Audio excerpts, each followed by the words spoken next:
তাহলে বলছিলাম যে ইসলামকে বিজয়ী রাখতে হবে ইলম দিয়ে, দলিল দিয়ে, প্রমাণ দিয়ে।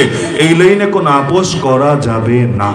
আপনাদের এলাকায় যদি কাদিয়ানিরা এসে কোনো অফিস খুলতে চায়, কিসের জন্য? এটা ধর্মনিরপেক্ষ দেশ, আমরা আমাদের ধর্মের কথা স্বাধীনভাবে বলবো, এইরকম সুশীল মার্কা ডায়লগ মেরে যদি এই এলাকার মধ্যে অফিস খুলতে চায়, খুলতে দেবেন তো নাকি? যারা ঠিকঠাক মতো নামাজ পড়ে না, রোজা রাখে না, ধর্মীয় লেবাস পরে না, তারা চুপ করে বসে থাকবে? আরে প্রত্যেকে চিন্তা করবে, জীবনটা তো পাপে ভরা। এখন সুযোগ এসেছে আল্লাহর নবীর ইশকের পরিচয় দেওয়ার। এখন আর পিছিয়ে থাকার কোনো সুযোগ নাই। প্রয়োজনে জান কোরবান করব, কিন্তু এই পাপিষ্ঠগুলোকে কাজ করতে দেওয়ার কোনো সুযোগই নেই। এই যে হিজবুত তাওহীদ খুঁজে পাওয়া যাচ্ছে না। তাদের ইমাম আছে না, ইমাম। আমরা তো বলি ইমাম, ওরা বলে ইমাম। আমরা বলি ইসলাম, ওরা বলে ইসলাম। সবকিছুর উচ্চারণও আলাদা আর সিস্টেমও আলাদা। আমরা নামাজ পড়ি কেমনে, আপনারা যেভাবে পড়েন এভাবেই তো। আর বেচারারা নামাজ পড়ে কেমনে, ইউটিউবে একটু সার্চ করে দেখেন হিজবুত তাওহীদের নামাজ, দেখলে আপনারা দূরের কথা, আপনাদের নাতিপুতিরাও হাসতে হাসতে হাসতে লুটোপুটি খেতে শুরু করবে।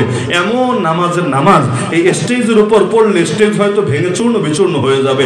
আর্মি স্টাইলে ঠাস ঠুস করে এমন ভাবে পড়তে থাকবে, সুবহানাল্লাহ। মানে এই স্টেজের ক্ষমতা নেই এদের ভার সামলাবে। খালি সরকার চেঞ্জ হয়েছে, আল্লাহর বান্দারা কোন গর্তে গিয়ে লুকিয়েছে পাওয়া যাচ্ছে না। কি গালিগুলো দিত আগে আমাদেরকে, আমারে নিয়েও কত গালিগালাজ যে করেছে, কত ভিডিও যে বানিয়েছে, এখন আর খুঁজে পাওয়া যাচ্ছে না। তার মানে বোঝা গিয়েছে ওদের পেছনে এতকাল আসলে কোন শক্তি কাজ করেছে। রসুনের সব জায়গার গোড়া দেখি এক, মানে উপরে যতগুলোই কোষ আলাদা আলাদা হোক না কেন, সবগুলোর তলা দেখি এক জায়গায়। নাস্তিক বলেন, মুরতাদ বলেন, বেঈমান বলেন, কাদিয়ানি বলেন, হিজবুত তাওহীদ বলেন, আরো যত যত যত যত ফিরকা আছে, সবগুলোর তলা দেখে ঘুরে ফিরে গিয়ে সে এক জায়গায় ঠেকে। এমনকি একদল বাংলাদেশে এমন ছিল, সৌদির পয়সা খেয়ে, সেই পেট্রো ডলার খেয়ে হকপন্থী আলেম ওলামাদেরকে খারেজি বলে গালি দিত, তাদেরকে বিভিন্ন আজে বাজে ফতোয়া দিত। এমনকি কাশ্মীরে যখন মুসলমানদেরকে ব্যাপকভাবে শহীদ করা হচ্ছিল, এই নরেন্দ্র মোদীর আমলে কাশ্মীরের স্বায়ত্তশাসন কেড়ে নিয়ে, ওই সময় বাংলাদেশে আপনাদের অনেক প্রিয়জনরাও হয়তো সেই ঢাকা শহরে মিছিল করেছে, প্রতিবাদ করেছে। আরে দরকার তো ছিল শুধু মিছিল করা না, দরকার তো ছিল গিয়ে তাদের স্বাধীনতা ফিরিয়ে আনা, প্রয়োজনে এর জন্য নিজেদের জান কোরবান করা। আমরা দুর্বল, আমরা অক্ষম, আমরা অসহায়, আমরা অপারগ, এজন্য ওইটা পারি নাই। সর্বনিম্ন হিসাবে এটা করেছি, যার দ্বারা আল্লাহ মাফ করবেন কিনা এটা আশা করা অনেক ক্ষেত্রে মুশকিল হয়ে দাঁড়ায়। এতটুকু পর্যন্ত এই দালালরা সহ্য করতে পারে নাই, ফতোয়া লাগিয়ে দিয়েছে কাশ্মীরের জন্য বাংলাদেশে মিছিল মিটিং করাও যাচ্ছে। এদেরকে পালতো কারা? ওই যে আপনারা এক ব্যাটারে দেখেছেন, আগে অনেক সুন্দর দাড়ি ছিল, মানুষ দরবেশ আব্বা বলে রাখতো। নাম বলার দরকার নেই। দরবেশ বাবা নামে একজন ছিল না বাংলাদেশে? কি দরবেশ বাবা মানে কি পীরানে পীর দস্তগীর এরকম না, বহু ক্ষমতাধর ব্যক্তিত্ব, সুন্দর দাড়িও ছিল, যদিও লাস্টে গিয়ে দাড়ি কেটে ফেলেছিল।